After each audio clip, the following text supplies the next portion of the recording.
ஸ்ரீ பவானியம்மன் திருக்கோயில் பெரியபாளையத்தில் முற்காலத்தில் ஆந்திர பகுதியில் இருந்து வளையல் வியாபாரிகள் பலரும் இங்கு வந்து வியாபாரம் செய்து வந்தனர். அவர்கள் தங்களிடம் வளையல் வாங்கும் பெண்களுக்கு மாங்கலிக சுகத்தோடு வாழ மஞ்சள் குங்குமம் வழங்குவதை வழக்கமாக வச்சிருந்தார். ஒருமுறை வளையல் வியாபாரி ஒருவர் தன்னுடைய வியாபாரத்தை முடித்துக்கொண்டு ஆந்திராவுக்கு திரும்பிக் கொண்டிருந்தார். இரவு வெகு நேரம் ஆகிவிட்டதால் பெரியபாளையத்தில் ஒரு வேப்ப மரத்தடியில் ஓய்வெடுத்தார்.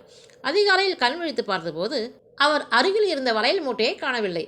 சுற்றுமுற்றும் பார்த்த அவருக்கு அங்கிருந்த புற்று ஒன்று கண்ணில் பட்டது. சந்தேகத்தின் காரணமாக அந்த புற்றை எட்டி பார்த்தபோது அதற்குள் வளையல் மூட்டை கிடப்பதைக் கண்டு அதிர்ச்சி அடைந்தார். பின்னர் பயத்தோடு ஊருக்கு திரும்பினார். அன்று இரவு வளையல் வியாபாரியின் கனவில் தோன்றிய அம்மன், நான் ரேணுகா தேவி பெரியபாளையத்தில் பவானி அம்மனாக அமர்ந்திருக்கிறேன். அங்குள்ள புற்றில் நான் சுயம்புவாக இருக்கிறேன். எனக்கு கோவில் அமைத்து வழிபட்டு வா என்று கூறி மறைந்தாள். மறுநாள் பெரியபாளையம் வந்த வளையல் வியாபாரி கடப்பாறையால் புற்றை உடைத்தார். அப்போது சுயம்பு அம்மனின் மீது கடப்பாறைப்பட்டு ரத்தம் பீரிட்டது. இதனை கண்டு பயந்த வளையல் வியாபாரி தன்னிடம் இருந்த மஞ்சளை எடுத்து ரத்தம் அந்த இடத்தில் வைத்து தேய்த்தார். உடனே ரத்தம் நின்று போனது. இதையடுத்து புற்றை முழுமையாக நீக்கிவிட்டு அம்மனுக்கு அலங்காரம் செய்து தினமும் வழிபட்டு வந்தார். பிற்காலத்தில் அம்மனுக்கு கோவில் அமைக்கப்பட்டது. சுயம்புவாக உள்ள அம்மனுக்கு வெள்ளி கவசம் அணிவிக்கப்பட்டிருக்கும் கவசத்தை நீக்கும் போது சுயம்பு அம்மனின் மீது கடப்பாறைப்பட்ட தழும்பு இருப்பதை காண முடியும்.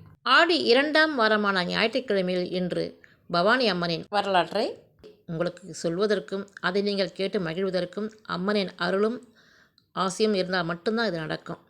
இதை நான் மன மகிழ்ச்சியோடு இன்றைக்கி உங்கள்கிட்ட பகிர்ந்துக்கிட்டதுக்கு மிக்க நன்றி. அனைவருக்கும் அம்பாளின் அருளாசி வேணும் அப்படின்னா நீங்கள் தவறாமல் இந்த ஆடி மாதத்தில் ஸ்ரீ பவானி அம்மன் திருக்கோயிலுக்கு போங்க. அதாவது பெரியபாளையம் போயிட்டு அம்மனை தரிசனம் பண்ணுங்கள்.